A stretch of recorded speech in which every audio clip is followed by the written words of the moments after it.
नमस्कार दोस्तों, बात करेंगे सोशल मीडिया की, साथ में संविधान और कानून की। देश में कुछ लोगों के नाम आजकल बड़ा मीडिया में चल रहे हैं, सोशल मीडिया यूज करने वालों में, खास करके कैरी मिनाटी, कुणाल कामरा, सुरलीन कौर और तन्मय भट्ट भी उसमें जोड़े जा सकते हैं। इन लोगों का क्यों नाम चल रहा है उस पर डिस्कस करेंगे। सबसे पहले कैरी मिनाटी के बारे में। कैरी मिनाटी का आज जो यूट्यूब चैनल है, देश का सबसे बड़ा चैनल हो गया है।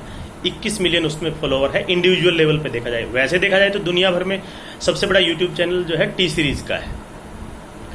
अब इसमें ग्रोथ हुई है पिछले एक महीने में, तकरीबन 11 मिलियन फॉलोवर से 21 मिलियन फॉलोवर हो गए। किया इन्होंने क्या, ये पिछले 4-5 सालों से मतलब यूट्यूब चैनल पर गालियां देते हैं और उसके चलते लोग उनको फॉलो करते हैं। गालियां देते देते वो इतने बड़े हो गए कि उसके 11 मिलियन फॉलोवर हो गए। फिर एक दिन इतनी गाली दी टिकटॉक को कि वो और 10 मिलियन फॉलोवर उसमें बढ़ गए, यानी कि 21 मिलियन फॉलोवर हो गए। इससे इंस्पायर होते हुए कुणाल कामरा, जो एक दूसरा अपने आप को ऐसे बोलते हैं कि मैं कॉमेडियन हूँ, स्टैंड अप कॉमेडी करता हूँ, उसने जो है कैरी मिनाटी को गाली दी और उसने कोशिश की कि मुझे भी मतलब मेरा भी सब्सक्रिप्शन बेस बढ़े, लोग बढ़ें। तो उसके बाद उन्होंने उसको गाली दी। इसके बाद कैरी मिनाटी का कोई गाना आया है, उसने ये बताया है कि अंग्रेजी गाली, हिंदी गाली आपस में उसका कंपैरिजन करते हुए। तो इसकी शुरुआत वैसे देखा जाए तो तन्मय भट्ट ने की थी, जो कुछ सालों पहले AIB के नाम से उन्होंने अपना कार्यक्रम शुरू किया था। और करे भी क्यों ना, अगर कोई आदमी, दो तरह के लोग हैं कि जो लोग एक तो गालियां सुन करके या देख करके जिनका दिमाग खराब होता है, और एक वो लोग जिनको मजा आता है गालियां सुनने के लिए, पैसा भी दे सकते हैं। तो जो लोग गालियां सुनने के लिए पैसे दे सकते हैं, उन लोगों के चलते तन्मय भट्ट जैसे लोगों का मतलब ये मान लीजिए कि एक तरह से कैरियर शुरू हुआ और उनके साथ ऐसे ही लोग जुड़ते चले गए। उसको देखते हुए देश में और बहुत से लोग ऐसे स्टैंड अप कॉमेडियन हो गए, जिसका मतलब कॉमेडी क्या, कोई चुटकुला उटकुला कुछ होता नहीं, उसमें केवल ये होता है कि एक दूसरे को गाली देना। कोई खुद को गाली देता है, कोई दूसरे को गाली देता है, कोई अपने धर्म को गाली देता है, कोई दूसरे के धर्म को गाली देता है। यही उसमें चलता है और इसी को वो मानते हैं कि ये एक स्टैंड अप कॉमेडी है। इन सबको देखते हुए अभी कुछ दिनों पहले आपने एक नाम और सुना होगा, सुरलीन कौर। सुरलीन कौर ने कुछ ऐसे हिंदू धर्म से संबंधित कुछ बातें कही जो डेरोगेटरी भी थी, ऐसे थी, नहीं कहनी चाहिए थी। तो उसने जब कही तो उसके खिलाफ इस्कॉन के लोगों ने FIR दर्ज करवाई है। उसके बाद वो मैटर अब चलेगा, इसमें देखा जाएगा। तो ऐसा लोग करते क्यों हैं? करते इसलिए हैं कि एक तो उनका सब्सक्रिप्शन बेस बढ़ता है क्योंकि लोगों को इसमें मजा आता है। लेकिन एक्चुअल जो रीजन है वो केवल सब्सक्रिप्शन बेस बढ़ना नहीं है, एक्चुअल रीजन पैसे का है। क्योंकि जितने ज्यादा सब्सक्रिप्शन होंगे, जितना ज्यादा कंट्रोवर्सी में रहेंगे, जितना ज्यादा व्यूवर रहेंगे, उससे होगा क्या कि उनको ज्यादा से ज्यादा पैसा कमाने का मौका मिलेगा। पहले लोग क्या करते थे, मान लो कोई गाली देता है, कोई किसी की सुनता नहीं, या अपने लेवल पे देते हैं तो एक दूसरे से मारपीट भी हो सकती है, एक दूसरे से गाली गलौज के बाद कोई FIR तक भी लोग पहुंच सकते हैं, कुछ भी हो सकता है। लेकिन वो छोटे लेवल पर रहता था। अब जब से सोशल मीडिया आया, हर आदमी के हाथ में फोन है, तो आदमी जब गाली देता है तो वो दुनिया तक पहुंच जाती है। दुनिया तक पहुंच जाती है तो कुछ लोगों को अच्छी लगती है, कुछ लोगों को बुरी लगती है। जब रिएक्शन उस पर होता है तो सोशल मीडिया में और ज्यादा वो आगे बढ़ता है। अब उसमें जिन लोगों को ये पता चल गया कि गाली देने से कैरियर बनता है, वो लोग फिर इसके पीछे पड़ गए हैं। और उन लोगों में ये सब लोग, कुछ लोगों का मैंने नाम लिया है, ये तो केवल एक रिप्रेजेंटेशन टाइप है। आप इसमें हजारों लोग हैं, आप जब देखोगे सोशल मीडिया में अलग अलग ढंग से तो उसमें देते हैं। लेकिन ज्यादातर चैनलों पे, ज्यादातर सोशल मीडिया प्लेटफॉर्म पे ऐसी फैसिलिटी है नहीं कि आपको पैसा मिले। यूट्यूब पे है, तो यूट्यूब पे अब ज्यादा हो रहा है, इसीलिए ज्यादा हल्ला भी हो रहा है। और इसमें दिक्कत भी ये आ रही है कि एक्चुअल में क्या है, जो भारत का संविधान है, भारत का संविधान अनुच्छेद 19(1)(a) में सभी को अपनी अभिव्यक्ति की आज़ादी देता है, बोलने की आज़ादी है, व्यक्ति की आज़ादी है। लेकिन उसके साथ साथ वो रिस्ट्रिक्शंस भी लगाता है। मैंने कुछ वीडियो पहले भी बनाए हैं, मैं इसकी डिस्क्रिप्शन में डाल दूंगा, आप देख सकते हैं। अलग अलग जो व्यक्ति की आज़ादी के संबंधित जो मेन जो सुप्रीम कोर्ट के केसेस हैं, उन पर मैंने पहले से वीडियो बना रखे हैं, आप देख सकते हैं, डिस्क्रिप्शन में जाकर मैं डाल दूंगा। लेकिन व्यक्ति की आज़ादी ऐसा नहीं है कि एब्सोल्यूट है, आप किसी को कुछ भी कह सकते हैं, उसमें रिस्ट्रिक्शंस हैं। और रिस्ट्रिक्शंस में अगर कुछ रिस्ट्रिक्शंस की मैं बात करूं तो उसमें सबसे पहली रिस्ट्रिक्शन, मतलब एक रिस्ट्रिक्शन ये आएगी, अगर इंडिविजुअल लेवल पे अगर सिक्योरिटी ऑफ स्टेट और sovereignty and integrity of India ये सब छोड़ भी दें, तो जो इंडिविजुअल लेवल पर कोई आदमी कुछ कहता है तो उसमें डिसेंसी एंड मोरलिटी जो है एक ग्राउंड है रीजनेबल रिस्ट्रिक्शन का, उसमें जो है डिफेमेशन है वो एक ग्राउंड है रीजनेबल रिस्ट्रिक्शंस का, इंसाइटमेंट टू एन ऑफेंस वो ग्राउंड है रीजनेबल रिस्ट्रिक्शंस का। ये सब रिस्ट्रिक्शंस हैं, ये सब मानने चाहिए और डिसेंसी और मोरालिटी में गिरना नहीं चाहिए, सीधी सी बात ये है। लेकिन इसमें आप देखोगे लोगों के वीडियो, एक के रिएक्शन में दूसरा, दूसरे के रिएक्शन में तीसरा, तो उनको कानून से मतलब नहीं है। कानून से क्यों मतलब नहीं है, उसके संबंध में अगर देखा जाए तो केरला हाई कोर्ट ने अभी कुछ दिन पहले एक जजमेंट दिया, सिरजा प्रसाद भवनम इस नाम से, उसमें जो एक्यूज था या थी, उसने क्या किया था कि फेसबुक वगैरह पे, सोशल मीडिया पे कुछ कमेंट, धर्म विशेष से कुछ कमेंट उन्होंने लिखे, उसके खिलाफ जो है एफआईआर हुई। एफआईआर दर्ज होने के बाद वो जेल में गई, पकड़ी गई तो जेल में गई। जेल में क्योंकि अब कोरोना चल रहा है तो उसके चलते उसने बेल पिटीशन लगाई, बेल पिटीशन में बेल उसको दे दिया, आईटी एक्ट की बात करते हुए और बातों की बात करते हुए।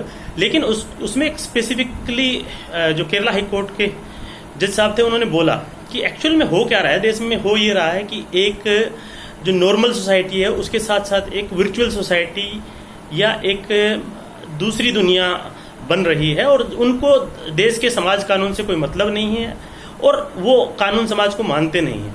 लेकिन ऐसे लोगों को डील करने के लिए सरकारों को चाहिए कि अप्रोप्रिएट कानून लाए जाएं, क्योंकि जो एग्जिस्टिंग कानून है वो सबको उस ढंग से एक अप्रोप्रिएट पनिशमेंट देने के लिए या रिफॉर्मेशन के लिए वो सफिशिएंट नहीं है। तो उसमें स्पेसिफिकली कहा कि एक ऐसा एक पैरेलल सोसाइटी कहिए, पैरेलल दुनिया बन रही है। और पिछले 2-3 महीने से, जब से लॉकडाउन हुआ है तब से तो समझ लीजिए कि आदमी से मिलना जैसे कम हुआ है, तो रियलिटी जैसे जैसे रियल वर्ल्ड कम होता जा रहा है वैसे वैसे वर्चुअल वर्ल्ड बढ़ रहा है। हर आदमी के पास इंटरनेट है, मोबाइल फ़ोन है, स्मार्टफोन है, वीडियो देखते हैं और वीडियो में वर्चुअल दुनिया से रिएक्शन जो है उसमें आदमी फिर उसमें इन्वॉल्व होता जाता है। क्या कर रहा है क्या नहीं कर रहा है उसको उसका पता भी नहीं है। कानून क्या है वो भी ज़्यादातर जानते नहीं है। प्रजम्पशन ये होती है कानून में कि हर आदमी को जानना चाहिए, लेकिन देश में कितने लोग कानून जानते हैं, हम और आप सब जानते हैं इस बारे में, ठीक है। तो कानून जाने या ना जाने, लेकिन आदमी को अपना कर्तव्य बोध होना जरूरी है कि मैं जब कुछ बोल रहा हूँ तो मैं क्या बोलूँ। क्या अगर मैं कोई चीज़ अभी बोलूँ वीडियो पे, तो मुझे ऐसी बातें बोलनी चाहिए जो मैं ये समझ सकूं कि अगर मैं बोलता हूं तो अगर कोई मुझे बोलेगा तो मुझे वो कैसा लगेगा। ये एक पैरामीटर हो सकता है, मतलब मेरा पैरामीटर ये हो सकता है, आपका अपना हो सकता है। और इसी तरह से कुछ लोगों का इतना नीचे का पैरामीटर है कि वो उनको फर्क नहीं पड़ता। मुझे लगता है वो उनको सोसाइटी से मतलब नहीं है, उनको और बातों से मतलब नहीं है, अपने पर्सनल एजेंडा से हो सकता है मतलब, और या पैसा कमाने या अपने जो उनके हिसाब से जो चीज़ें होती हैं। और इसमें जो सोशल मीडिया में आप देखोगे कि देश के जो बड़े यूट्यूब चैनल हैं या टिकटॉक के बारे में बात करेंगे हम, लेकिन यूट्यूब चैनल है उसमें काफ़ी लोग ऐसे हैं जो बड़े बड़े चैनल वाले जो गालियाँ ही देते हैं और गालियों के चलते वो चलते हैं। टिकटॉक तो प्योरली गाली और पोर्नोग्राफिक कंटेंट के लिए चलता है और उस पर एक बार पहले बैन लगा था मद्रास हाई कोर्ट के द्वारा। अभी रिसेंटली एक जजमेंट आई है जिसमें उड़ीसा हाई कोर्ट ने स्पेसिफिकली कहा है कि ये ऐसा प्लेटफॉर्म है जिसमें बच्चों के दिमाग में गंदगी भरी जाती है और इस पर एक प्रॉपर रेगुलेशन होना चाहिए। टिकटॉक के लिए स्पेसिफिकली एक जजमेंट आई है, वो उसमें एक लड़के ने सुसाइड कर लिया था, उसी से संबंधित वो केस था कि क्यों किया, कैसे किया, किसी ने क्या वीडियो डाला, किसी ने ऐसा वीडियो डाल दिया जिससे कि उसको लगा कि उसका जीना मुश्किल हो गया और उसने सुसाइड कर ली थी। ऐसा एक केस अभी 10-15 दिन पहले आया है। तो तभी कोर्ट ने कहा कि भाई ये जो टिकटॉक है, टिकटॉक का कंटेंट बहुत ही डिग्रेडिंग टाइप होता है और इस पर रेगुलेशन होनी चाहिए।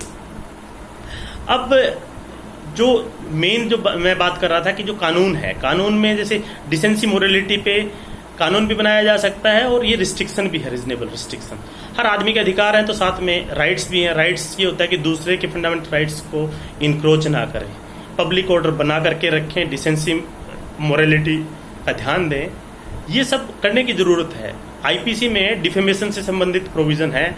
कोई भी व्यक्ति दूसरे को गाली देता है या कुछ ऐसी हरकतें करता है जिसके उसको लगता है कि उसकी रेपुटेशन खराब हुई है, तो आदमी जो है डिफेमेशन का केस उस पर डाल सकता है। लेकिन उसमें फिर कोई भी व्यक्ति, हर कोई व्यक्ति ऐसे पचड़ों में पड़ना नहीं चाहता, पुलिस के पचड़ों में पड़ना नहीं चाहता, कोई आदमी कंप्लेंट नहीं करना चाहता कि ये तो बड़ा मुश्किल वाला काम है। लेकिन आप ये देखोगे कि बड़े बड़े लोग भी, अभी कुछ दिन पहले जैसे केरला में हाथी के मरने की जो खबर थी, उस पर मेनका गांधी ने कुछ बोला तो उस पर जो है वहाँ पर केरला से उन पर FIR हो गई है। तो समझिए कि अगर किसी के बोलने से ऐसा हो सकता है, तो जो गालियाँ, इतनी ज़्यादा गालियाँ देते हैं, इतना सब कुछ करते हैं, उन पर भी एक्टिविटी हो सकती है। लेकिन शायद या तो उनको पता नहीं है या किसी ने उन पर अभी तक ऐसी एक्टिविटी की नहीं है, क्योंकि दो हिसाब से की जा सकती है। पहली तो ये है कि आपको कैसे वो इम्पैक्ट की, मतलब कोई आदमी गाली, एक आदमी दूसरे आदमी को गाली दे रहा है, तो वो जिस आदमी को गाली दे रहा है वही डिफेमेशन के केस में वही लेकर के आ सकता है जो उससे संबंधित है। या किसी धर्म विशेष से दे रहा है तो धर्म, जो उस धर्म को फॉलो करने वाला है, उस पर केस कर सकता है। धार्मिक भावनाओं को भड़काने संबंधी जो प्रोविजन है IPC में, उनके थ्रू काम कर सकता है। लेकिन हर आदमी करना नहीं चाहता, क्योंकि इसमें हर आदमी को ऐसा लगता है कि भाई कौन इस पचड़े में पड़े, कानून के पचड़े में कोई पड़ना नहीं चाहता, इसलिए ये फैलता जा रहा है। लेकिन मुझे ऐसा लगता है अगले आने वाले कुछ दिनों में, क्योंकि लॉकडाउन के चलते वर्चुअल वर्ल्ड बढ़ा है, इसलिए वर्चुअल एक्टिविटी बढ़ी है, और वर्चुअल एक्टिविटी के चलते वर्चुअल क्राइम बढ़ रहे हैं, और वर्चुअल क्राइम को फिर कंट्रोल करने के लिए कानून बनेगा। डाटा प्रोटेक्शन वाला एक बिल आ रहा है, लेकिन सोशल रेगुलेशन का अभी बिल आया नहीं है, वो भी आना है। और सोशल रेगुलेशन पे बिल इसलिए मुझे लगता है ज़रूरी है, रीजनेबल रिस्ट्रिक्शंस के हिसाब से। कई लोग ऐसे कहते हैं कि इसमें स्टेट इनक्रोच करता है सिटीजन्स की फ्रीडम्स की, लेकिन एक रीजनेबल ऐसा लॉ आना चाहिए जिसमें कोई आदमी आप अगर कोई प्लेटफॉर्म यूज कर रहे हैं तो आपको बंदर की तरह बिहेव करने की ज़रूरत नहीं है, क्योंकि बंदर के हाथ में उस तरह दिया जाए तो वो क्या करेगा क्या नहीं करेगा वही जानता है। तो उसी हिसाब से आप सोशल मीडिया प्लेटफॉर्म का ऐसा यूज़ ना करें कि आप अपनी गर्दन कटवा लें। ऐसा काम ना करें जिससे कि आप दूसरे की हानि करें, उसमें अल्टीमेटली आपको रिएक्शनरी फॉर्म में आपको उसका नुकसान हो।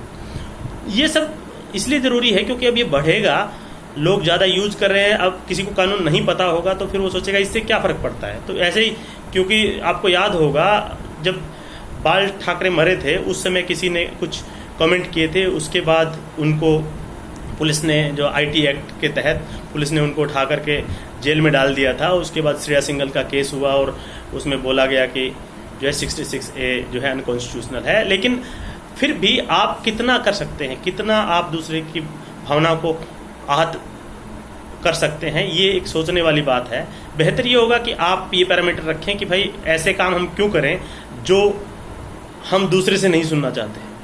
और जो लोग पैसे दे करके सुन रहे हैं वो उन लोगों के लिए तो यही कहा जा सकता है कि वो साइकोलॉजिकली बीमार हैं और उनको डॉक्टर की ज़रूरत है, जेल की नहीं। और वो लोग वैसे बढ़ावा उन लोगों को दे देते हैं जो कुछ लोग पब्लिक फिगर बाद में बन जाते हैं, या इन्फ्लुएंसर इनको कहते हैं सोशल मीडिया के टर्म्स में।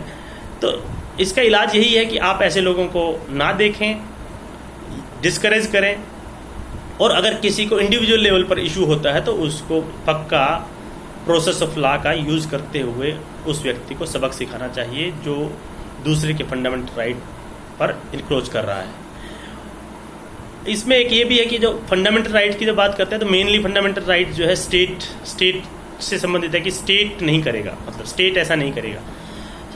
लेकिन इंडिविजुअल लेवल पर कानून है कि आप डिफेमेशन में जा सकते हैं, आप IPC और IT एक्ट के दूसरे प्रोविजंस का यूज़ कर सकते हैं अगर ऐसा कुछ आपके साथ होता है तो। बाकी तो देश में सिस्टम चल ही रहा है, सरकार चल रही है, सरकार को लगेगा तो कुछ कानून लेकर के आएगी, कानून लेकर के आएगी तो लोगों पर लोगों को पैनल प्रोविज़न का पता चलेगा, कुछ लोग फंसेंगे तभी लोग जानते हैं, मानते हैं। तो इसी के साथ धन्यवाद, आज का एपिसोड यहीं ख़त्म।